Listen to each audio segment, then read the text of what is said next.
আসসালামু আলাইকুম। তো এতদিন পরে আমাদের বিরতির পরে আমরা নতুনভাবে আমাদের কার্যক্রম অনলাইন ভিত্তিক সেশন শুরু করতে যাচ্ছি। সবাইকে অনেক ধন্যবাদ। এই যে অনলাইন ভিত্তিক সেশন কার্যক্রমে আমাদের স্বাগতম। আমরা এখান থেকে ইলেকট্রনিক্স ডেটা দিয়েই আজকে আমাদের এই অনলাইন ভিত্তিক ক্লাসের কার্যক্রম আমরা শুরু করি। এখন আমি তো তোমাদের ইতিমধ্যেই জানিয়েছিলাম যে ইলেকট্রনিক্স এই অধ্যায়টার উপরে আমাদের ক্লাস হবে এবং কিছু আমাদের অনেক ধারণা ইন্টারমিডিয়েট পর্যায়ে আছে। তাহলে আমাদের যে অধ্যায়টা আছে ইলেকট্রনিক্স অধ্যায়টার কন্টেন্ট অনেক বিশাল। প্রথমত হচ্ছে দেখো এখানে ইলেকট্রনিক্স অধ্যায়টার প্রথমে একটা ইন্ট্রোডাকশন অংশ আছে, তারপরে difference between electricity and electronics, তারপর vacuum tube and early state of electronics, তারপরে বেসিক কনসেপ্টস অফ সেমিকন্ডাক্টর এবং types of semiconductor, PN junction, properties, এখান দিয়ে আমাদের অনেক বিস্তারিত শুরু হয়েছে। আমরা প্রথমে ইন্ট্রোডাকশন, ইলেকট্রনিক্সের ইন্ট্রোডাকশনটাতে যাই। ইন্ট্রোডাকশনে যাওয়ারও তার পূর্ব মুহূর্তের আরেকটা কথা হচ্ছে ইলেকট্রনিক্স এবং ইলেকট্রিক্যাল, এই দুইটা শব্দের মধ্যে কি কোনো পার্থক্য আছে না দুইটা একই কথা?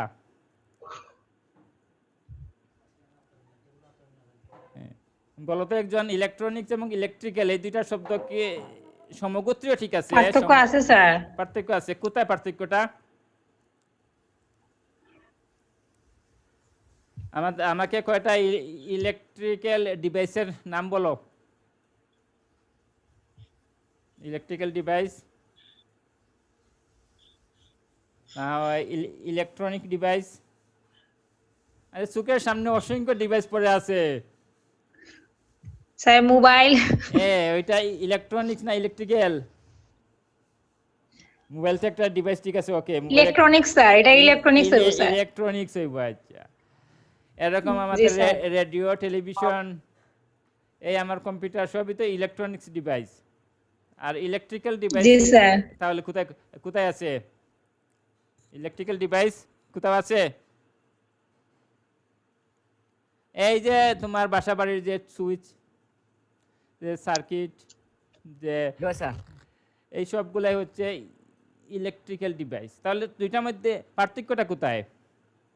পার্থক্যটা হচ্ছে কিছু ডিভাইসে আমরা ইলেকট্রনের নিয়ন্ত্রণ আমাদের কাছে আছে, নিয়ন্ত্রণ করতে পারি। যেমন এই ফ্যানটা আমি যখন সুইচ দিই ফ্যানটা ঘুরায় না, কিন্তু ফ্যানের ওইখানে আরেকটা কি আমরা লাগিয়ে রাখছি, ফ্যানের রেগুলেটর। ওইটাতে কি করি, তার স্পিড বাড়াই কমাই। তাহলে ওই রেগুলেটর কি করে, ইলেকট্রনের প্রবাহটাকে নিয়ন্ত্রণ করে। সুতরাং ওই রেগুলেটরটা কি হচ্ছে, ইলেকট্রনিক ডিভাইস। কিন্তু সুইচটা হচ্ছে ইলেকট্রিক্যাল ডিভাইস। মোবাইলে, রেডিও, টেলিভিশনে আমরা অসংখ্য ফাংশনের কাজ করি, আমরা আমাদের পছন্দ মতো বাড়াই কমাই অনেক কিছুই করি, এই সবগুলো হচ্ছে আমার ইলেকট্রনিক ডিভাইস। এই ইলেকট্রনিক্সের উপরেই আমাদের এই পুরো অধ্যায়টাই। এবং ইন্ট্রোডাকশনে কিছু কথা আমাদের বলা লাগে, কারণ এই মডার্ন ইলেকট্রনিক্স যেটা আসছে এই মুহূর্তে আমাদের কাছে আছে, আমাদের কি হচ্ছে, একটা ল্যাপটপ আমার পকেটের মধ্যে রাখা যায় নাকি? না, ল্যাপটপই তো রাখা যায়, মোবাইলটাও তো ল্যাপটপ হয়ে গেছে। মোবাইলের মধ্যে মাইক্রোসফট ওয়ার্ড দিয়ে তো সব ফাংশন এখন আছে না? সবই হয়ে গেছে, তাহলে ওইটা পকেট হয়ে যাচ্ছে। কিন্তু একটু পিছন দিকে চিন্তা করো, আমরা আমাদের যে উদ্দেশ্যে এই অধ্যায়টা আমরা পড়তে যাব, ওই অধ্যায়ের মূল বেসিকটা কোথায় ছিল? একটু আজ থেকে বেশি পূর্ব না, 100 বছর পূর্বে যাও, না 50 বছরই যাও। 100 বছর গেলে তো আরো অনেক কথাই আসবে। যে তোমার কি হয়েছিল, কম্পিউটার কে আমরা বলতেছি চার্লস বেবেজ 1823 তোমার যে অ্যানালিটিক্যাল ইঞ্জিনটা তৈরি করছিলেন, ওইটাকে আমরা বলতেছি কম্পিউটারের শুরু নাকি? সেইখান থেকে বলতেছি কম্পিউটারের শুরু। যে চার্লস বেবেজের যে 1823 অ্যানালিটিক্যাল ইঞ্জিন, ওইটার কত বড় ছিল, একটা 4তলা বিল্ডিং এর মতো নাকি? তারপর যদি আমরা আরো একটু পিছন দিকে যাই, দেখুন তারপরে 1823 পরে অনেক দিন চলে গেছে, আমরা একবারে 1942 আমরা চলে আসি। 1942 আমরা আইসা পাইছি এনিয়াক, ENIAC, এনিয়াক কম্পিউটার। এটার নাম ছিল electronic numerical numerical integrator and computer. এইটা বেশি দিন পূর্বে না, এই 1942-এর কথাই আমরা বলতেছি। এবং এই যন্ত্রটা পেনসিলভেনিয়া ইউনিভার্সিটিতে তৈরি করার জন্য কতটি উপাদান লেগেছিল? ওইখানে 1 লক্ষটি ইলেকট্রনিক ডিভাইস ছিল। 1 লক্ষ ইলেকট্রনিক ডিভাইস। 1 লক্ষ স্যার। 1 লক্ষ ইলেকট্রনিক ডিভাইস লেগেছিল। তার মধ্যে আমাদের আজকে আলোচনা একটা শব্দ আসবে, আমরা এটা দিয়ে আমাদের মূল অধ্যায় শুরু হবে ভ্যাকুয়াম টিউব দিয়ে, BACCUM ভ্যাকুয়াম টিউব। তোমরা দেখছো সিলেবাসের মধ্যে এটা কথা লেখা আছে। তোমাদের সেমিকন্ডাক্টর ডায়োড হচ্ছে একটা অংশ যেটা তোমরা ইন্টারমিডিয়েটে পড়ো, কিন্তু এই যে ভ্যাকুয়াম টিউব ডায়োড ওইটাই এখন আর ইন্টারমিডিয়েট নাই, কিন্তু তোমার এই সিলেবাসে ভ্যাকুয়াম টিউব দিয়ে শুরু হচ্ছে। তাহলে এই ভ্যাকুয়াম টিউব দিয়ে আমাদের মূল অধ্যায়টা শুরু হবে। কিন্তু ওই ENIAC কম্পিউটারটা তৈরি করার জন্য আমার লাগেছিল 17,000টি ভ্যাকুয়াম টিউব। 17,000টা ভ্যাকুয়াম টিউব লাগিয়েছিল। এবং তার উচ্চতা কত ছিল? সেটার দৈর্ঘ্য ছিল 80 ফুট, উচ্চতা ছিল 18 ফুট, আর ওজন ছিল কত আন্দাজ করে বলো তো? কয় মন হবে না কয় টন হবে? অনেক অনেক হবে স্যার। অনেক। কয় টন?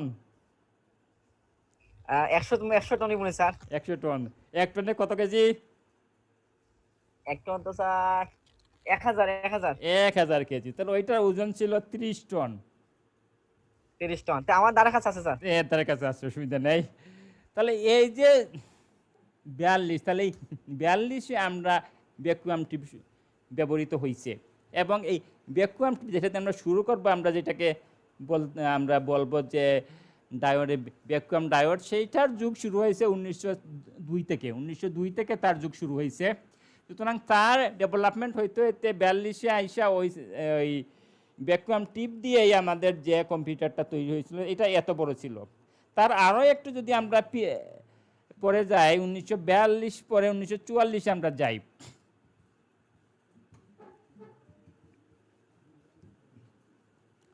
জাস্ট আমরা ইন্ট্রোডাকশনে কিছু ধারণা আমরা ক্লিয়ার করে নেই। তাহলে আমরা যদি 44-এ যাই, 44-এ গেলে আমরা দেখব মার্ক 1 যে কম্পিউটারটা হয়েছিল, মার্ক 1, এইটা হচ্ছে আমেরিকার এই হার্ভার্ড ইউনিভার্সিটিতে। ওই মার্ক 1-এর উচ্চতা ছিল 51 ফুট,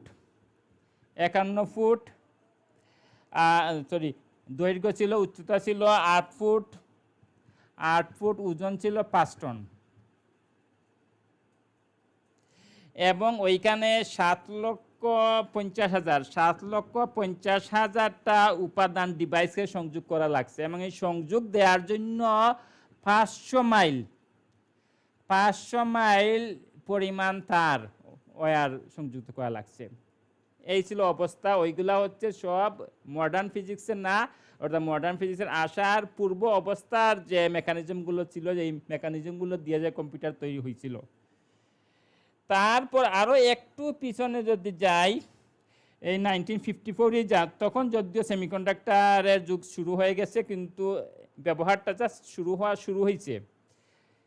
ওই মুহূর্তে যেটা ইউনিভ্যাক কম্পিউটারটা ছিল, ইউনিভ্যাক ছিল, ওইটাও এখনও দর্শনার্থীদের জন্য প্রদর্শনের জন্য ওয়াশিংটনে আছে। ওইটারও আকৃতি এরকম বিশাল ছিল। তাহলে এই বিশাল আকৃতিটা আমরা এই মুহূর্তে আমরা তাকাইলে একটু আগে আমরা বলছি কি হচ্ছে, আমাদের পকেটের মধ্যে চলে আসছে। তাহলে এই কারিগরি, এই আলাউদ্দিনের আশ্চর্য প্রদীপের রূপকার হচ্ছে এই অর্ধপরিবাহী সেমিকন্ডাক্টর ডিভাইস। এবং এই সেমিকন্ডাক্টর নিয়েই আমার এই ইলেকট্রনিক্স অধ্যায়টা আজকে শুরু।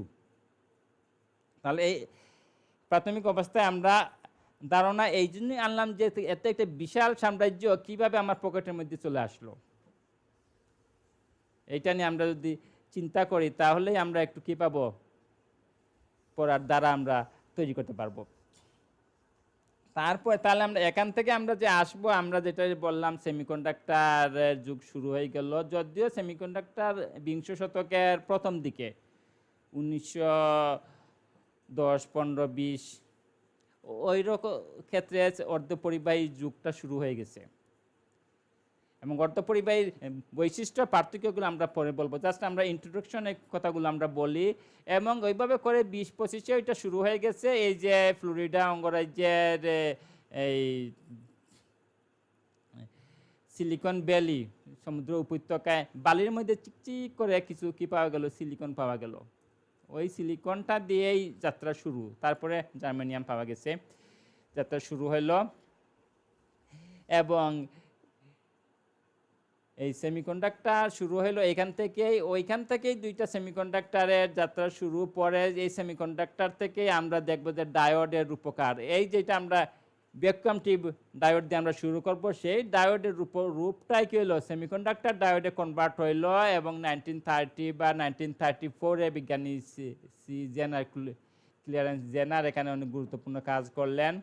তাহলে এই যে 1934 আমরা দেখবো জেনার কাজ করলেন, এবং উনি এক গুরুত্বপূর্ণ একটা ডায়োড, জেনার ডায়োড উনি আবিষ্কার করলেন।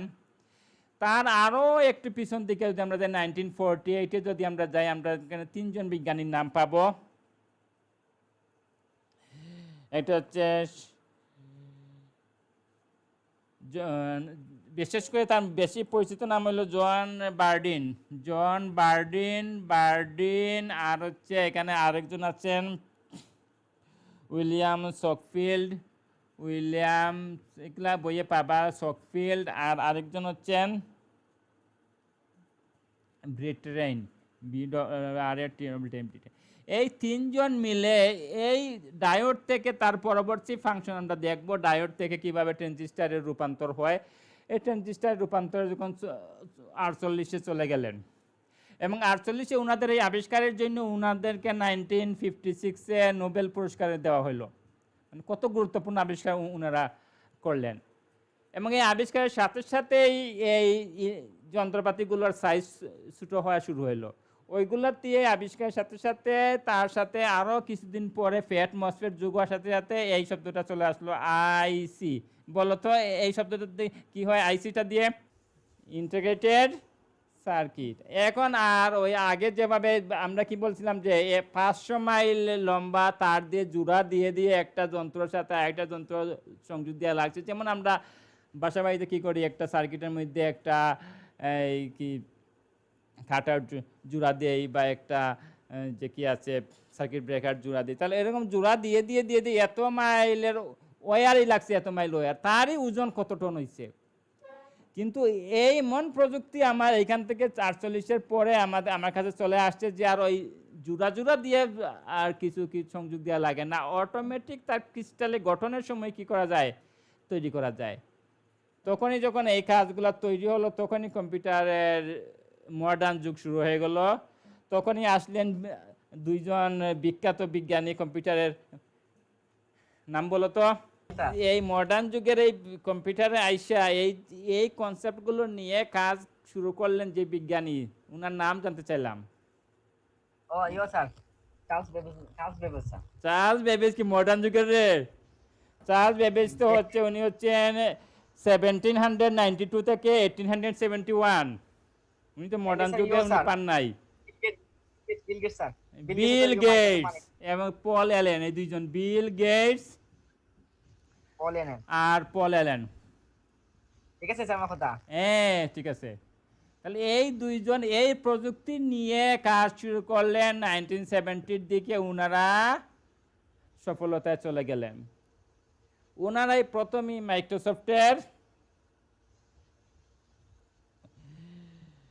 মাইক্রোসফট বেসিক তৈরি করলেন।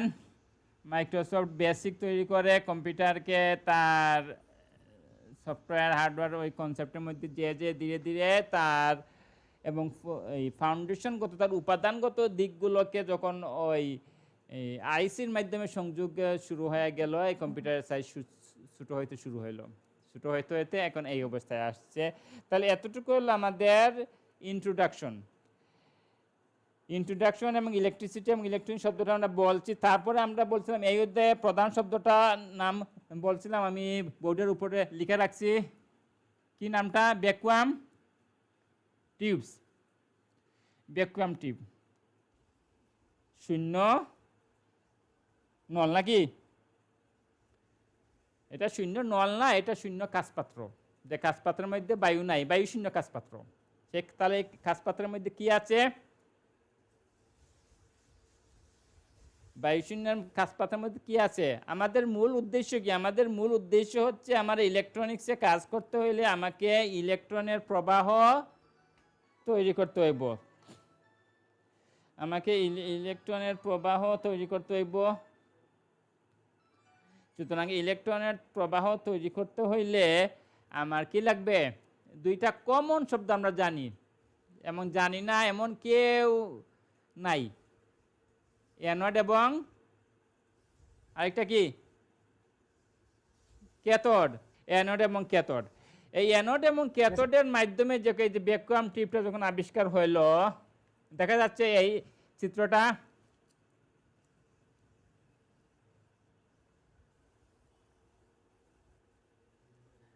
জি স্যার দেখা যাচ্ছে দেখা যাচ্ছে। তাহলে এই যে উপরে যে একটা চিত্র, এই অংশটা ওইটা পড়ে, এই অংশটা দেখো, এখানে একটা এই যে ভ্যাকুয়াম টিউব, একটা গোলাকার একটা পাত্র আছে, একটা মনে করো বাল্ব, একটা বাল্ব। সেই বাল্ব, আমাদের বাল্বের মধ্যে কি থাকে? আমরা যে টাংস্টেন বাল্ব যেটা ব্যবহার করি, টাংস্টেন তারের ফিলামেন্ট থাকে, এই তো। আমরা যে মনে করেন বাজার থেকে যে 30 টাকা দিয়ে একটা বাল্ব দিয়ে আমরা কি করি? আলো জ্বালাই, সেই বাল্বটার মধ্যে একটা তার থাকে, টাংস্টেন তার থাকে। সেই তারের মধ্যে যখন বিদ্যুৎ প্রবাহিত হয় তখন কি হয়? তাপ এবং আলো দুইটাই পাওয়া যায়। সেই টাংস্টেন তারের আরও অনেক বৈশিষ্ট্য আছে, আমরা মডার্ন ফিজিক্সে এক্সরে ওইখানেও আছে, ওইটার ব্যবহার ওইখানেও আছে। ইলেকট্রন ইমিশনের জন্য, মানে ইলেকট্রন নিঃসরণের জন্য টাংস্টেন তারটাকে ব্যবহার করা হয়, ইলেকট্রন নিঃসরণের জন্য। তাহলে এখানে আরেকটা কথা তোমাদের একটু মনে রাখতে হবে, তা হচ্ছে তাপীয় নিঃসরণ। থার্মাল বা থার্মোআয়নিক ইমিশন।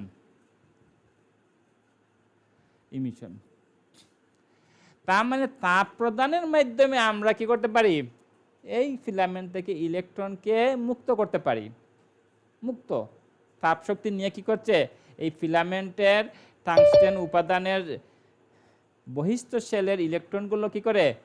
তার অতিরিক্ত শক্তি যখন সে পেয়ে যায়, তখন তার যে নিউক্লিয়াসের মধ্যে তার যে কি আকর্ষণ বলে, একটা ইলেকট্রন নিউক্লিয়াসের সাথে আকৃষ্ট থাকে, ওইটা কোন বলের কারণে আকর্ষণ থাকে? তাহলে সেই ইলেকট্রনটাকে আকর্ষণ করে রাখে নিউক্লিয়াস, ওইখানে সোজা কথা কুলম্বীয় আকর্ষণ বল। অনেকে তোমরা তো ভুল আনসার দেও নাই, অনেকে বলবে বাইন্ডিং এনার্জির কারণে, নিউক্লিয় বলের কারণে, ওইগুলা সব ভুল আনসার। এটা হচ্ছে কুলম্বীয় আকর্ষণ বল কি করে ওইটাকে আকর্ষণ করে রাখে। তার সেই আকর্ষণ বল থেকে যখন ইলেকট্রন যখন তার তাপ শক্তি পায়, তাপ শক্তিকে সে ব্যবহার করে যখন তার ওই আকর্ষণ বল থেকে অধিক শক্তি সে নিতে পারে, তখন সে মুক্ত হয়ে ফ্রি ইলেকট্রন হয়ে যায়। এই ফ্রি ইলেকট্রন পাওয়ার জন্যই টাংস্টেন তারের তাপীয় আয়নিক নিঃসরণে, এই যে তাপীয় নিঃসরণে ওইটাকে ব্যবহার করা হয়। তাহলে আমার এই যে ভ্যাকুয়াম টিউবটা এখানে আঁকা আছে, এই ভ্যাকুয়াম টিউবে দেখো, এই যে নিচের দিকে দেখো, এই একটা তীর চিহ্ন দিয়ে একটা এফ লেখা আছে, ফিলামেন্ট। এইটা টাংস্টেন তারের ফিলামেন্ট এইটা। আর উপরে দেখো একটা কি আছে? একটা পাত আছে, একটা পাত আছে। তো এই পাতটা হচ্ছে আরেকটা প্রান্ত। তাহলে এই দুইটা প্রান্ত যদি আমার একটা বাল্বের মধ্যে আমার থাকে, তাহলে আমার এখানে বিদ্যুৎ প্রবাহ যদি আমি পেতে চাই, তাহলে আমার একটা কি লাগবে? অ্যানোড এবং একটা ক্যাথোড। তাহলে আমার এই যে এফ ফিলামেন্টটা আমার ক্যাথোড হিসাবে কাজ করবে, আর ওই যে পি প্লেটটা আমার অ্যানোড হিসাবে কাজ করবে। সুতরাং আমার এই বাল্বটাই আমার ভ্যাকুয়াম টিউব হিসাবে, আমার ভ্যাকুয়াম টিউব ডায়োড হিসাবে সে কি করে কাজ করে। তাহলে কি আমি ভ্যাকুয়াম টিউবটা কি তোমাদের কাছে স্পষ্ট হয়েছে না কোনো সমস্যা আছে? স্যার দেখলাম স্যার দুইটা পাত থাকে স্যার দুই দুইটা পাত সাইডে থাকে। আর তার মধ্যে কি থাকে? স্যার ভেতর টিউবটা বায়ুশূন্য থাকে, বায়ুশূন্য থাকে। এই হচ্ছে তার হচ্ছে ভ্যাকুয়াম টিউব। এবং এই ভ্যাকুয়াম টিউবকে যখন আমরা ব্যবহার করব তার জন্য এই সার্কিটটা এখানে আঁকা আছে। তাহলে এই ভ্যাকুয়াম টিউবটা কিভাবে ব্যবহার হবে? তাহলে আমরা আগেই বলছি ফিলামেন্টটা আমার ক্যাথোড হিসাবে কাজ করে, আর এই যে পি প্লেটটা আমার অ্যানোড হিসাবে কাজ করে। এবং আমার ফিলামেন্টের উদ্দেশ্যটা কি হলো? ফিলামেন্টের উদ্দেশ্য হচ্ছে ওইখান থেকে আমার ইলেকট্রন নিঃসরণ করতে হইব। সুতরাং ইলেকট্রন নিঃসরণ করতে হলে তাকে একটা সার্কিটের মধ্যে সংযোগ দিয়ে তাকে বিদ্যুৎ সোর্স, আমি ব্যাটারি কানেকশন, ইএমএফ তড়িৎচালক বল দিতে হবে। তড়িৎচালক বল এই যে আমি এখানে কি করলাম, B1 আমি তড়িৎচালক বল দিলাম। B1 তড়িৎচালক বল আমি কোথায় দিলাম? B1 তড়িৎচালক বল দিলাম আমি ফিলামেন্টে। আর B2 তড়িৎচালক বল দিলাম আমি প্লেটে। অবভিয়াসলি আমার কত? B1 is smaller then B2। অর্থাৎ আমি থার্মায়নিক ইমিশনের জন্য যে পরিমাণ আমি তড়িৎচালক বল আমি এখানে বিনা লিখে লিখা ভালো হচ্ছে।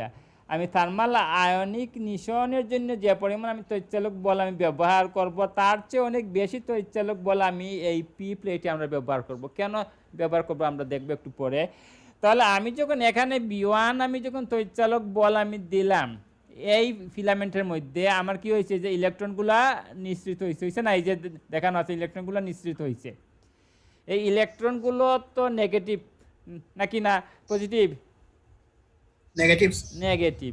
তাহলে এই নেগেটিভ ইলেকট্রনগুলোকে টেনে নেওয়ার জন্য আমার দেখো ওই পি প্লেটে আমি কি করছি? বিদ্যুৎ কোষের ধনাত্মক প্রান্ত সংযোগ দেওয়া আছে, ধনাত্মক বিভব দেওয়া আছে। তাহলে আমার কি করবে? ওই ইলেকট্রনগুলোকে ধনাত্মক বিভব তার দিয়ে কি করবে? টেনে নিয়ে যাবে। তার মানে আমার এফ থেকে ইলেকট্রন নির্গত হয়ে কি করবে? পিতে যাবে। এখানে একটা ইলেকট্রনের প্রবাহ, যেটা থার্মাল প্রবাহ বলা হয়। তাহলে এই প্রবাহটা হবে এই যে আমার যদি একটা এখানে এমিটার আমি সংযোগ দিই, তাহলে এমিটারে আমি প্রবাহ মাত্রা দেখতে পাবো। সুতরাং এমিটারে প্রবাহ মাত্রা পাওয়া যাবে। এই যে থার্মাল একটা প্রবাহ মাত্রা হবে। এইভাবে কি করবে? একটা ভ্যাকুয়াম টিউবের মধ্যে কি হয়? তড়িৎ প্রবাহে চলতে থাকে। আর এইটা হচ্ছে ভ্যাকুয়াম টিউবের প্রতীক। আর এটা হচ্ছে তার একটা বর্তনীতে কিভাবে ভ্যাকুয়াম টিউব ব্যবহৃত হবে। তোমাদের এই এতটুকুই তোমাদের নাম দিলাম। এই ভ্যাকুয়াম টিউব ব্যবহার করেও তোমার ওই যে ডায়োডের যে ক্যারেক্টারিস্টিক্সগুলো আছে সবগুলোই আছে। ওইটা যেহেতু আর কি হয়েছে? ওল্ড স্টেজে চলে গেছে, ভ্যাকুয়াম টিউবের ব্যবহার এখন নাই, ওইটা ওল্ড স্টেজ। শুধুমাত্র তার এই যে শুরুটা মনে রাখার জন্য তার কনসেপ্টটা এখানে আমরা আলোচনা করলাম। তোমার সিলেবাসেও আছে যে vacuum tube early state of electronics, একবার আর্লি স্টেটে কী অবস্থা ছিল। তারপরেই তোমার আছে বেসিক কনসেপ্ট অফ সেমিকন্ডাক্টর। তাহলে ভ্যাকুয়াম টিউব কি এবং সে কিভাবে কাজ করে এতটুকু তোমার শিখা লাগবে। এটা যে ওল্ড হয়েছে এই জন্য যে এটা যে ফেলে দিতে হইব তা না, যতটুকু ফেলে দিতে হইব এটা তারপরে আরও অনেক অংশ আছে, ওইগুলা আলোচনায় আনি নাই। ওইগুলা সেমিকন্ডাক্টর ডায়োড দিয়ে আমরা আলোচনা করব, কিন্তু যতটুকু আলোচনা করছি এতটুকু তোমাকে শিখা লাগবে। এখন দেখো তোমার তাহলে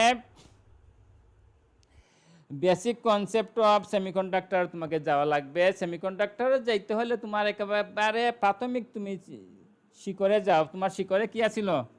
তোমার মোট পরিবাহীগুলোকে পরিবাহী, অর্ধপরিবাহী আর অপরিবাহী নাকি এই তিনটা ভাগে ভাগ করা আছে। এই তিনটা ভাগের মধ্যে দেখো তোমাকে মনে আছে নি কোনটার মধ্যে তার মাত্রা কতটুকু, তার বাধার মাত্রা কতটুকু? তোমার এখানে ছিল পরিবাহী ছিল পরিবাহী, তারপর ছিল অর্ধপরিবাহী, তারপর ছিল অন্তরক। সহজ কথায় আমরা বলছি পরিবাহিত সহজে প্রবাহ যায়, অন্তরকে যায় নাই তো, আর কিছু যায় কিছু না, ওইটা হচ্ছে অর্ধপরিবাহী। কত পরিবাহী? এইটা হলো সহজ কথা, ওইটা ক্লাস 4-5 ছাত্র এই অ্যান্সার দিব। আর তুমি এখন কোন অ্যান্সার লিখবা? তোমাকে একবার স্পেসিফিক বলতে হবে এই পরিবাহী যদি হয় তাহলে তার রোধকত্ব, আপেক্ষিক রোধ, এই শব্দটা তোমরা শিখছো, অবশ্যই শিখছো। আপেক্ষিক রোধ এই শব্দটা কত? এই আপেক্ষিক রোধ ওইটা কি বলো, একজন বলো। সাপেক্ষে স্যার, একটা সাপেক্ষে অন্যটার একটা সাপেক্ষে, কার সাপেক্ষে কারবা? তামার সাপেক্ষে লোহার নাকি? দা তোমাদের আপেক্ষিক রোধ শেখানো হলো কোন একটা পরিবাহী একক দৈর্ঘ্যের এবং একক ক্ষেত্রফলের প্রস্থচ্ছেদের ক্ষেত্রফলের রোধকে আপেক্ষিক রোধ বলে। যেমন তোমাকে তখন বলছিলাম, ওইটা তো সেকেন্ড ইয়ারে ছিল, তখন বলছিলাম যে আপেক্ষিক রোধ, আমি একটা পরিবাহীর সাথে আরেকটা পরিবাহীর তুলনা করতে হলে আমার আপেক্ষিক রোধ লাগবে। আমি শুধু রোধ বললে হবে না, কারণ আমার পরিবাহীটা কত বড়, তার প্রস্থচ্ছেদের ক্ষেত্রফল ছোট না বড়, দৈর্ঘ্য কম না বেশি, ওইগুলোর উপর যেহেতু রোধ নির্ভরশীল, সুতরাং আমার একটা একক ইউনিক মানের জন্য আমাকে একক দৈর্ঘ্য এবং একক ক্ষেত্রফলে যাওয়া লাগছে। তখন এই শব্দটার উৎপত্তি করছিল নাকি রে? এইটা র দিয়ে লিখছিলাম।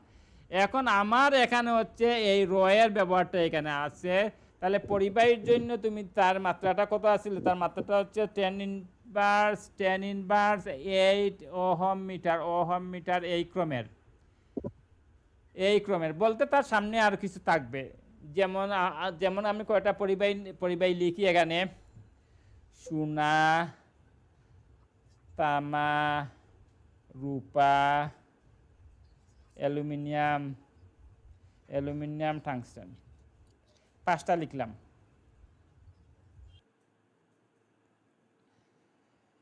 প্রথমে আমাকে এখান থেকে বলো এই 5টা পরিবাহী যে লিখছি তার পরিবাহিতার ক্রমটা কিভাবে হবে, না ক্রমটা আমি যেভাবে লিখছি সঠিক আছে? সবচেয়ে উত্তম পরিবাহী, তারপরেরটা, এই 5টার মধ্যে স্যার ঠিক আছে? ঠিক আছে। সোনার দাম বেশি তো এটাতে উপরে থাকবো। তারপর তো আবার রূপার দাম, বা তাহলে এখানে তামা আসলো কিভাবে? সোনা পরে তো রূপা আসবো। ভালো রে, বন্ধু সব খেয়ে ফেলছো, বুঝছো? প্রথমে 1 নম্বরে আসবো রূপা, 2 নম্বরে আসবো তামা, 3 নম্বরে আসবো সোনা, 4 অ্যালুমিনিয়াম, 5 হলো টাংস্টেন। অন্তত এই 5টা সিরিয়াল মনে রাখবা, আর দরকার নেই। তাহলে তুমি যদি দেখো রূপাই মনে করো, তুমি যদি দেখো রূপা যদি দেখো তাহলে এটা 1.5 ইন্টু দেখো 10 ইনভার্স 8 ওহম মিটার। তুমি যদি তামা দেখো তাহলে দেখো 1.68,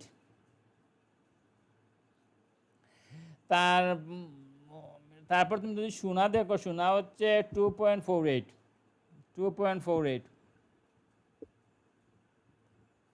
এইরকম করে সবগুলা রেখে তো আছে এই ক্রম, এগুলা ক্রম দিয়ে হিসাব হয়। আচ্ছা, তাহলে এই আপেক্ষিক রোধের, সুতরাং তোমাকে সরাসরি তোমাকে বলতে হবে আমার যে পরিবাহী হয় তাহলে আমার আপেক্ষিক রোধের ক্রমটা হবে 10 ইনভার্স 8 ওহম মিটার, এই ক্রমের। আর যতই কিচ্ছা কাহিনী লিখো আর এই কিসে অনার্সে আইসা কোনো নম্বর পাবে না। তারপর যদি অন্তরক হয় তাহলে কি কিচ্ছা কাহিনী লিখবা? অন্তরকের জন্য কি বলবা?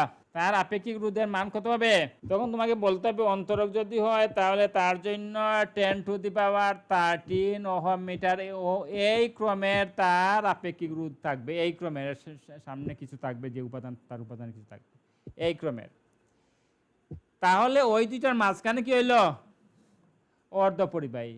তাহলে মাঝখানে যদি অর্ধপরিবাহী থাকে তাহলে তার জন্য তুমি বলবা 10 ইনভার্স 4 থাকি 10⁻6, অথবা একটু কম বেশি বিভিন্ন বইয়ে থাকতে পারে। তাহলে এই হচ্ছে তাদের পরিবাহিতা।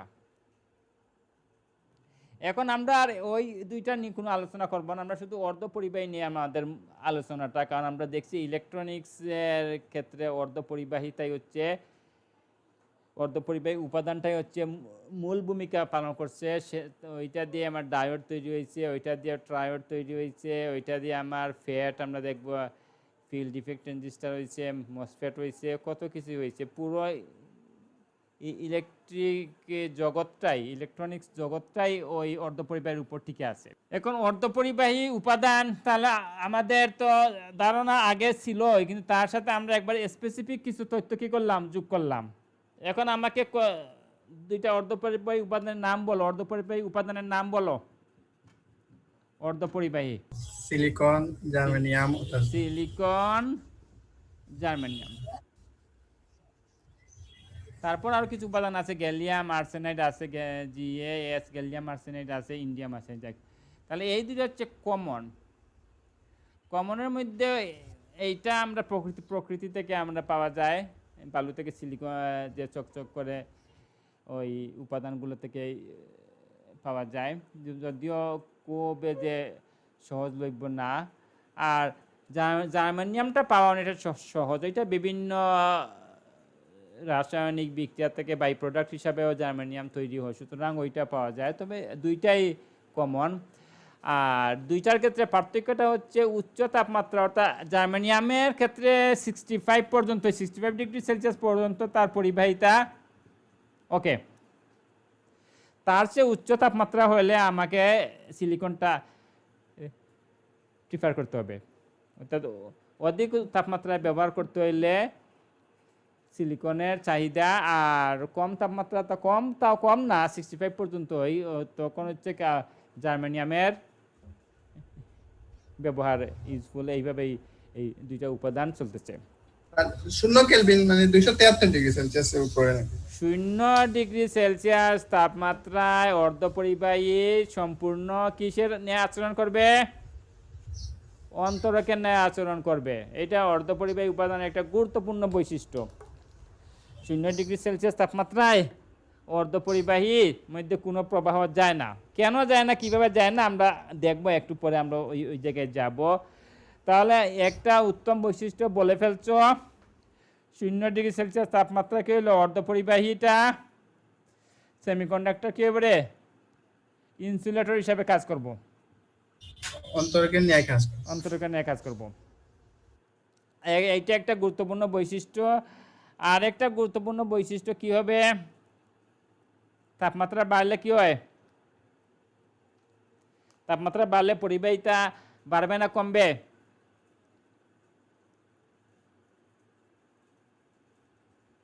বলো, আন্দাজ করে বলে ফেলো। বা কথা তো বিজ্ঞানে তো আন্দাজ করলে মাঝে মাঝে তো আনসার হয়ে যায় নাকি। সাধারণ পরিবাহী থেকে অর্ধপরিবাহী হচ্ছে উল্টো। সাধারণ পরিবাহীতে তাপমাত্রা বাড়লে তার পরিবাহিতা কি বাড়ে না কমে? বলো, একজন জবাব দাও। সাধারণ পরিবাহীতে তাপমাত্রা বাড়লে পরিবাহিতা বাড়ে না কমে?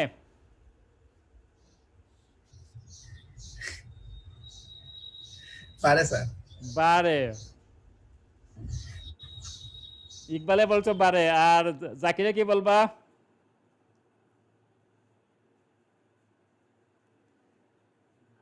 বাড়ে স্যার, বাড়ে স্যার, বাড়ে। আচ্ছা, বাড়ে স্যার।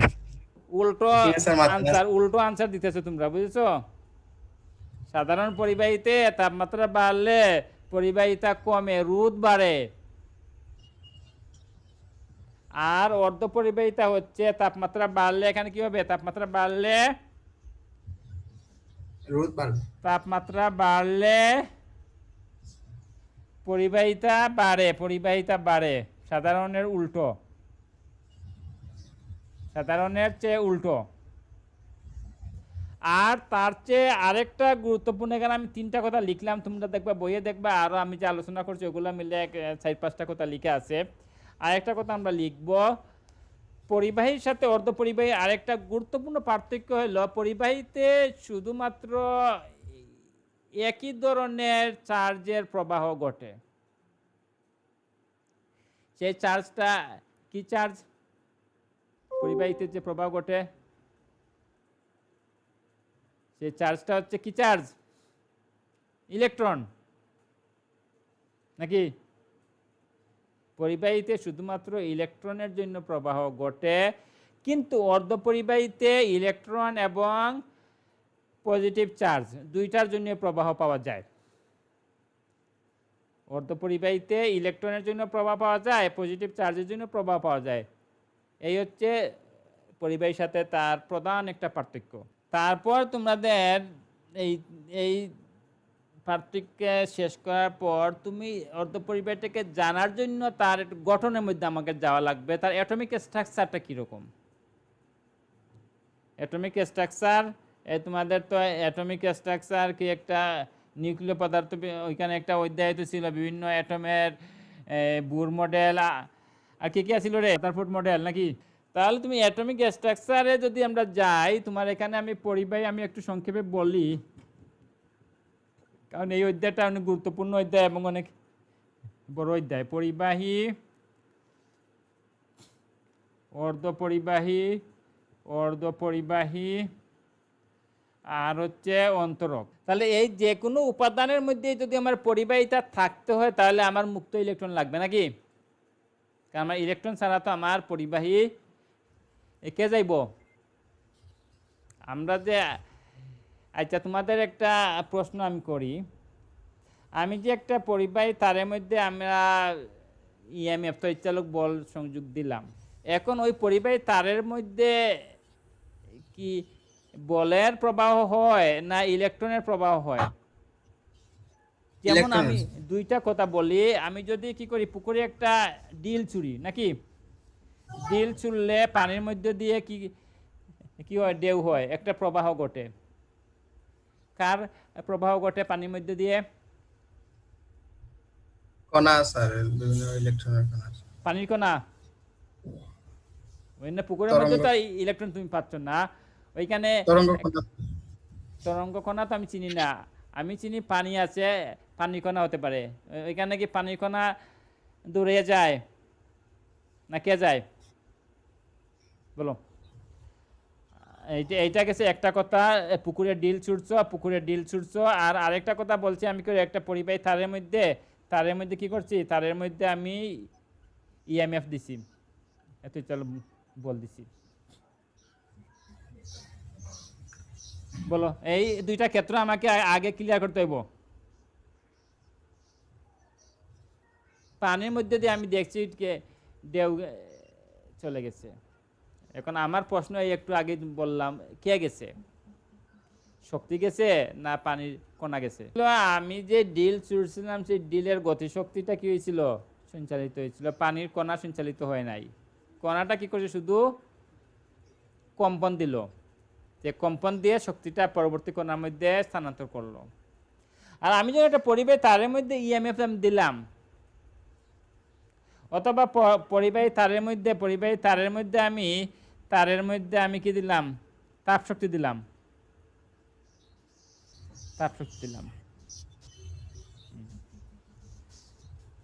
তাহলে পরিবাহী তারের মধ্যে যখন তুমি তাপ শক্তি দিছো, তখন কে সঞ্চালিত হয়েছে? ইলেকট্রন। আর যখন আমি কি দিলাম, ইএমএফ দিলাম, তখন কে সঞ্চালিত হয়েছে? তড়িৎচালক বল। তখন বল। তাহলে তড়িৎচালক বল যদি সঞ্চালিত হয়, তাহলে আমরা ইলেকট্রনের প্রবাহ বললাম কি জন্য এতক্ষণ? তাহলে এতক্ষণ আমরা ইলেকট্রনের প্রবাহকে খোঁজখবর করার দরকার ছিল না। আমরা বললাম ইলেকট্রনের প্রবাহ, প্রোটনের প্রবাহ। আমরা তো বলি নাই আমি যে বিভব দিমু, যে বিভবটা কি হইব, সঞ্চালিত হইব। তোমার তাপ শক্তির ক্ষেত্রে তাপীয় বলটা সঞ্চালিত হয়েছে, ইলেকট্রন সঞ্চালিত হয় নাই। তুমি চুলার মধ্যে একটা লম্বা লোহার দণ্ড রাখছো, একটু পরে তোমার কি হচ্ছে, তাপ তোমার হাতে আসছে। তাহলে এক্ষেত্রে কি আসছে, ওই ইলেকট্রন ওইখান থেকে দৌড়াইয়া তোমার কাছে আসে নাই, তাপটা কি হয়েছে, ইলেকট্রন কম্পন দিচ্ছে, তাপটা কি করছে, সঞ্চালিত হয়েছে, তোমার কাছে আসছে। এইখানে তোমার শক্তি সঞ্চালিত হয়েছে। আর এইটার ক্ষেত্রে তোমার শক্তি সঞ্চালিত হয় নাই। তোমার তো তার মধ্যে যখন তুমি ইএমএফ দিয়েছো, তড়িৎচালক বল দিয়েছো, তখন তার ইলেকট্রন সঞ্চালিত হয়েছে। কোন ইলেকট্রনগুলো পরমাণুর বহিস্থ শেলে যে ইলেকট্রনগুলো থাকে ওই ইলেকট্রনগুলো কি করছে, সঞ্চালিত হয়েছে। তাহলে আমাদের বোঝা গেল আমাদের সব কাজ হচ্ছে বহিস্থ শেলের ইলেকট্রনগুলো নিয়েই। আমার যে পরমাণুর মধ্যে বহিস্থ শেলে ইলেকট্রন মুক্ত ইলেকট্রন আছে ওই পরমাণুই আমার অধিক পরিবাহী, যার নাই তার মধ্যে কম পরিবাহী, যার মধ্যে একবারে নাই আরও কম, তাদেরকে আমরা শক্তি দিয়ে ইলেকট্রনের জাম্পিং করতে হবে। তোমরা যে বুরের দ্বিতীয় স্বীকার্যটা কি ছিল রে?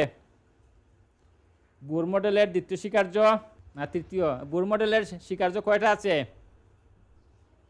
কোনো বই 2টা লেখছে আর কোনো বই ওই 2 নম্বরটা বাইঙ্গা 3টা করছে, এই তো। তাহলে ইলেকট্রনের কি ছিল? ইলেকট্রন যদি শক্তি পায় বা শক্তি হারায় তাহলে কি করে? শক্তি পাইলে সে কি করে? উচ্চতর স্তরে জাম্পিং করে নাকি? জাম্প করে যায় উচ্চ শেলে, অথবা উচ্চ শেল থেকে জাম্প করে নিম্ন শেলে আসে। সে যদি জাম্প করে যায় তাহলে তাকে শক্তি দেয়া লাগে। আর সে যদি উচ্চ থেকে নিম্নতে আসে তাহলে ওই 2 শক্তি স্তরের পার্থক্যটা কি? এই 2 শক্তি স্তরের পার্থক্যটা E2 - E1 সমান h এই শক্তি হিসাবে কি হয়? বিকৃত হয়। এই তো এই বিকিরণ থেকেই তো আমাদের এই যে ভ্যাকুয়াম টিউবের এই যে তুমি টিউব বাল্ব যেগুলো বলো বা আরও অনেক ফাংশন আছে ওইখান থেকে আসছে। তাহলে আমার এখানে আমার মূল কাজটা হচ্ছে তার ইলেকট্রনের বহিস্থ শেলের ইলেকট্রনগুলো মুক্ত কি মুক্ত না তার উপর ভিত্তি করে। এখন মুক্ত না হলে তাকে কিভাবে মুক্ত করানো যাবে? যেমন একটু আগে তোমাদের বললাম আমি, কি হয়েছে? অর্ধপরিবাহী উপাদান সাধারণ তাপমাত্রায় পরিবাহী, কিন্তু পরমশূন্য তাপমাত্রায় কি পরিবাহী না। তাহলে সাধারণ তাপমাত্রায় সে কীভাবে পরিবাহী হলো? সেই তাপ কি করছে? তাহলে এখান থেকে এই কনসেপ্টটা বোঝার জন্য তোমাদের একটা শব্দের মধ্যে আমরা যাওয়া লাগবে, যেটাকে বলা হচ্ছে ব্যান্ড, ইলেকট্রনের ব্যান্ড, শক্তি স্তর। এই জন্য শক্তি স্তর বলা হয়েছে। আমার যদি একটা পরমাণু হয় তার এই যে কি এইরকম আছে না শক্তি স্তর, এই শক্তি স্তরে আমার এখানে 2টা ইলেকট্রন থাকে, এখানে থাকে কয়টা? 2n², 8টা। আচ্ছা, তাহলে এখন এই যে ইলেকট্রনগুলো, এরপর আমার এখানে মনে করো 2টা ইলেকট্রন আছে, তাহলে এই 2টা ইলেকট্রন হলো আমার বহিস্থ শেলের ইলেকট্রন। বহিস্থ শেলের ইলেকট্রনগুলোর প্রতি তার নিউক্লিয়াসের আকর্ষণ বলটা কম। কি জন্য কম? এফ সমান কি? সূত্র কত? এফ সমান 9 × 10⁹ আর কত? Q1 Q2 বাই কত? r²। দূরত্ব না, দূরত্বের মান বাড়লে কি হবে রে? দূরত্বের মান বাড়লে এই মানটা এফটা ছোট হবে না? এই আর এর মান যদি বাড়ে, আর এর মান বাড়লে এফ এর মান কি হইব? কমবে। যার কারণে বহিস্থ শেলের ইলেকট্রনের উপর বল কম থাকে। এই বহিস্থ শেলের ইলেকট্রনগুলো মুক্ত ইলেকট্রন হিসাবে কি করে? একটু আগে বলছি ইএমএফ দিলে, তারের মধ্যে ইএমএফ দিলে তারের ইলেকট্রনগুলো কি করে? দৌড়ায়। বহিস্থ শেলের ইলেকট্রনগুলো দৌড়ায়। আর অন্য কোনো ক্ষেত্রে ইলেকট্রন দৌড়ায় না। তাপ দিলে তাপ আসে, তাপ শক্তি হিসাবে আসে, কম্পন দেয়, কিন্তু ইলেকট্রন দৌড়ায় না। কিন্তু এখানে ইলেকট্রন কি করে? দৌড়ায়।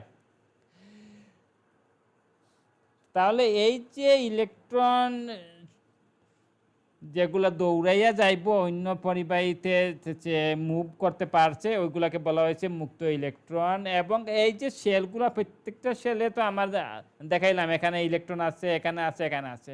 কারণ এটা একটা অণুর অবস্থা। আমি যখন একটা ক্রিস্টাল নিলাম, একটা তার নিলাম, তখন একটা তারের মধ্যে তো লক্ষ লক্ষ পরমাণু আছে না? 1 সেন্টিমিটার একটা তার নিলে এখানে 10⁻17 সংখ্যক পরমাণু আছে। তাহলে প্রত্যেকটা পরমাণুতেই তো কি আছে? এরকম ইলেকট্রন আছে না? যদি আমার কপারের পরমাণু হয় বা অক্সিজেনেরই হয়, তাহলে ওই যেভাবে আছে ওইভাবে তো প্রত্যেকটাতেই আছে। সুতরাং প্রত্যেকটা দ্বিতীয় শেলের যে ইলেকট্রনগুলো আছে তাদের জন্য একটা শক্তি স্তর কল্পনা করা হয়, যেটাকে বলা হয় দ্বিতীয় শক্তি স্তর। তৃতীয় যেগুলো আছে তার জন্য কল্পনা করা একটা তৃতীয় শক্তি স্তর। এবার দ্বিতীয় শক্তি স্তর, তৃতীয় শক্তি স্তর, এইভাবে করে করে শক্তি স্তরের কল্পনা নিয়ে আসা হয়েছে। তাহলে এই যে দ্বিতীয় শক্তি স্তর বলো, তৃতীয় শক্তি স্তর বলো, এইভাবে প্রত্যেকটা শক্তি স্তরটা একটা পরমাণুর জন্য, কিন্তু একসাথে যখন আমার অনেকগুলো লক্ষ লক্ষ কোটি কোটি পরমাণু আসবে, তখন ওইটাকে বলা হয়েছে শক্তি ব্যান্ড। এই শব্দটা দেখবা সব বইয়েই আছে, এগুলো ইন্টারমিডিয়েট বইয়েও আছে, শক্তি ব্যান্ড। শক্তি ব্যান্ডের জন্য আমরা দেখব তিনটা, সব বহিস্থ সেলের জন্য, সব পরমাণু বহিস্থ সেল মিলে একটা শক্তি ব্যান্ডের কথা বলা আছে, বলা হয়েছে পরিবহন ব্যান্ড। পরিবহন ব্যান্ড। আর ওই যে বহিস্থ সেলের সবগুলা মুক্ত ইলেকট্রন না, কিছু আবার কি আছে, ইলেকট্রন আছে যেগুলা অন্য পরমাণুর সাথে কি করে, সমযোজী বন্ধন তৈরি করে, যেটাকে বলা হয় যোজন ইলেকট্রন। ওইটা মুক্ত হয়ে যায় না, যোজন ইলেকট্রন। তাহলে ওই সব যোজন ইলেকট্রনের জন্য বলা হবে কি, যোজন ব্যান্ড, যোজন ব্যান্ড। আর মাঝে যে অংশটা থাকবে ওইটাকে বলা হবে নিষিদ্ধ বা ফরবিডেন ব্যান্ড। এই হচ্ছে ব্যান্ডের কনসেপ্ট। তাহলে বলো তো, আমি ব্যান্ড বলতে কি বুঝাইলাম? ব্যান্ড বলতে এটা শক্তির একটা পাল্লা, শক্তির সীমারেখা, রেঞ্জ। কারণ আমার সবগুলা বহিস্থ সেলের সব পরিবহন ব্যান্ডে, পরিবহন ইলেকট্রনের একটা সর্বোচ্চ এবং শক্তি সর্বনিম্ন মান পর্যন্ত তার কি থাকবে, শক্তি থাকবে। আমার যোজন ইলেকট্রনের ক্ষেত্রে এরকম থাকবে, আমি যদি শক্তি স্তর হিসাবে নেই তাহলে আমার থাকবে। সুতরাং আমার এই সর্বনিম্ন এবং সর্বোচ্চ স্তর দিয়ে আমরা বললাম যোজন ব্যান্ড, পরিবহন ব্যান্ড আর নিষিদ্ধ ব্যান্ড। এখন তুমি আসো পরিবাহীর জন্য। পরিবাহীর জন্য কি হয়েছে, এই দেখো তোমার এরকম দেখবা বইয়ের চিত্র আঁকা আছে, এইটা যদি আমার কি হয়, যোজন ব্যান্ড হয়, যোজন ব্যান্ড যদি আমার এইটা হয়, আর আমার যদি পরিবহন ব্যান্ড ওইটা হয়, পরিবহন ব্যান্ড, পরিবহন ব্যান্ড, এখানে দেখো মাঝখানে কোনো নিষিদ্ধ ব্যান্ড নাই, ওইটাকে কি করছে, ওভারল্যাপিং করে ফেলছে। অর্থাৎ বহিস্থ সেলের মধ্যে তার বহিস্থ সেলে তার যোজন ব্যান্ডেরও ইলেকট্রন আছে, তার পরিবহন ব্যান্ডেরও আছে, দুইটা ওভারল্যাপিং আছে। সুতরাং এখান থেকে ইলেকট্রন সে কি করতে পারে, আমার যেহেতু এখানে পরিবহন ব্যান্ড, আমার যোজন ব্যান্ড থেকে পরিবহন ব্যান্ডে আমার ইলেকট্রন যেতে হবে, পরিবহন ব্যান্ডে ইলেকট্রন গেলে ওইটা মুক্ত ইলেকট্রন, ওইটা কি করবে, পরিবাহিতায় কাজে লাগবে। সুতরাং আমার এখানে তো যোজন ব্যান্ড পরিবহন ব্যান্ডে মিক্সডই আছে, সুতরাং এখানে অটোমেটিক কি হয়, ইলেকট্রন যেতে পারে, কোনো সমস্যা হয় না, ওভারল্যাপিং করেই আছে। সুতরাং আমার পরিবাহিতে আমি যে কোনো তাপমাত্রায় যে কোনোভাবে আমি কি পাই, বিদ্যুৎ প্রবাহ আমি পাই। তারপরে কথা হচ্ছে, তুমি দেখো এই যে অন্তরকের মধ্যে অনেক পার্থক্য। অন্তরকের মধ্যে তুমি দেখবে এরকম চিত্র আঁকা আছে, অন্তরকের মধ্যে আমার এই যে আমরা দিলাম যোজন ব্যান্ড, দিলাম, তারপর পরিবহন ব্যান্ড, যোজন ব্যান্ড। মাঝখানে দেখো অনেক শক্তি স্তর, আমার greater than 6 electron volt, 6 electron ভোল্টের চেয়ে বেশি শক্তি এখানে আছে। এইটা হচ্ছে নিষিদ্ধ ব্যান্ডে, নিষিদ্ধ band. 6 electron volt, 1 electron volt সমান কত জুল, 1.6 ইন্টু কত, 10 ইনভার্স 19 জুল। তাহলে এখানে দেখো অনেক পার্থক্য। সুতরাং আমার যোজন ব্যান্ড থেকে পরিবহন ব্যান্ডে ইলেকট্রন সহজে যায় না, আর যেহেতু যোজন ব্যান্ড থেকে পরিবহন ব্যান্ডে ইলেকট্রন যায় না, সুতরাং আমার ইলেকট্রনের প্রবাহ তৈরি হয় না। তার মানে এটা আমার অন্তরক, ওইটার মধ্যে আমার প্রবাহ নাই। আর আমাদের যেটা আলোচনার বিষয়, অর্ধ পরিবাহীর মধ্যে এখানে পার্থক্য অনেক কম। এখানে পার্থক্য হচ্ছে লেস দেন 1.1 ইলেকট্রন ভোল্ট। এই পার্থক্য থাকার কারণে 0 ডিগ্রি সেলসিয়াস তাপমাত্রায় আমার কোনো ইলেকট্রন আমার পরিবহন ব্যান্ডে থাকে না, যোজন ব্যান্ডে থাকে আমার। আমি যদি সামান্য তাপমাত্রায় দেই, সামান্য তাপ দিলে এই তাপ শক্তির কারণে যোজন ব্যান্ড থেকে এইটা 1.1 ইলেকট্রন ভোল্ট অল্প মান, 1.1 ইলেকট্রন ভোল্ট এখানে এই মান এক্সিড করে, ওভারকাম করে, কি করে, আমার যোজন ব্যান্ড থেকে আমার পরিবহন ব্যান্ডে ইলেকট্রন যেতে পারে। আমার পরিবহন ব্যান্ডে ইলেকট্রন গেলেই আমার কি হবে, প্রবাহ শুরু হবে। তাহলে এই ব্যান্ড কনসেপ্টের আলোকে কি ওই তিনটা শব্দ বোঝা গেছে? পরিবাহী, অর্ধপরিবাহী আর অন্তরক। তার মানে তুমি এখানে দেখলে যে অর্ধপরিবাহীতে স্বাভাবিক তাপমাত্রায় যেহেতু কিছু তাপ শক্তি থাকে, যোজন থেকে পরিবহনে ইলেকট্রন যায়, যার কারণে প্রবাহ হয়। কিন্তু পরমশূন্য তাপমাত্রায় যেহেতু যোজন থেকে পরিবহনে যাওয়ার জন্য কোনো ইলেকট্রন কোনো তাপ শক্তি পায় না, সুতরাং পরমশূন্য তাপমাত্রায় অর্ধপরিবাহীতে কোনো প্রবাহ হয় না। তারপর আমরা যাই যে অর্ধপরিবাহী নিয়ে আমরা কাজ করব। অর্ধপরিবাহী আমি একটু আগেই বলছি, আমরা সিলিকন এবং জার্মেনিয়াম দুইটাকেই ব্যাপক ব্যবহৃত হচ্ছে, এবং এখন কথা হচ্ছে বিশুদ্ধ ভালো না ভেজাল ভালো? বলো আমাকে। এই যে অর্ধপরিবাহী, এই যে আলোচনাগুলো আমাদের আসবে, এই আলোচনাগুলোতে বিশুদ্ধ পরিবাহিতার জন্য ভালো হবে না কিছু ভেজাল দুধের মধ্যে পানি মিশাইলেও ওইটা থেকে ভালো ফল পাওয়া যাবে? বিশুদ্ধটা। বিশুদ্ধ সব জায়গা বিশুদ্ধ বালা নাই বাও। অর্ধপরিবাহীতে বিশুদ্ধ বালা নাই। বিশুদ্ধ দিয়ে আমার সিস্টেম লস, জানি বিশুদ্ধ দিয়ে সিস্টেম লস, লাভ নেই। সুতরাং বিশুদ্ধ অর্ধপরিবাহীর ব্যবহার নাই। সুতরাং অর্ধপরিবাহীকে কি করতে হবে? অবিশুদ্ধ করতে হবে, তার মধ্যে ভেজাল মিশ্রিত করতে হইব। এই ভেজাল মিশ্রিতকরণের জন্য একটা শব্দ পরীক্ষায় আসবে, ডোপিং। কি? DOPPING, doping. ডোপিং। এই বিশুদ্ধ অর্ধপরিবাহীতে ভেজাল মিশ্রণের প্রক্রিয়াকে বলা হয় ডোপিং, ভেজাল মিশ্রণ প্রক্রিয়া। কতটা ভেজাল মিশানো হবে? ভেজালেরও কম বেশি আছে, মাত্রা আমরা পরে বাড়াইবো। একটা বিশেষ ক্ষেত্রে ভেজালের মাত্রা অনেক বাড়াইতে হয়। আর নর্মালি হচ্ছে ভেজালের পরিমাণ হচ্ছে কয়টার মধ্যে কয়টা? 10⁶ পরমাণুর মধ্যে একটা পরমাণু। তাহলে 10⁶ করলে কয় লক্ষ হবে না কোটি হবে? 1 কোটি। 1 কোটির মধ্যে একটা পরমাণু ভেজাল মিশাইতে হইব। সেই ভেজালটা কোন প্রকৃতির? প্রথম কথা হচ্ছে আমার জার্মেনিয়াম বলে আর সিলিকন বলে ওইগুলো হচ্ছে আমার চতুর্থ যুজি মৌল। বিশেষ করে আমরা জার্মেনিয়াম দিয়ে দেখাইব চতুর্থ যুজি মৌল। তাহলে চতুর্থ যুজি মৌলর সাথে আমি চতুর্থ যুজি মৌল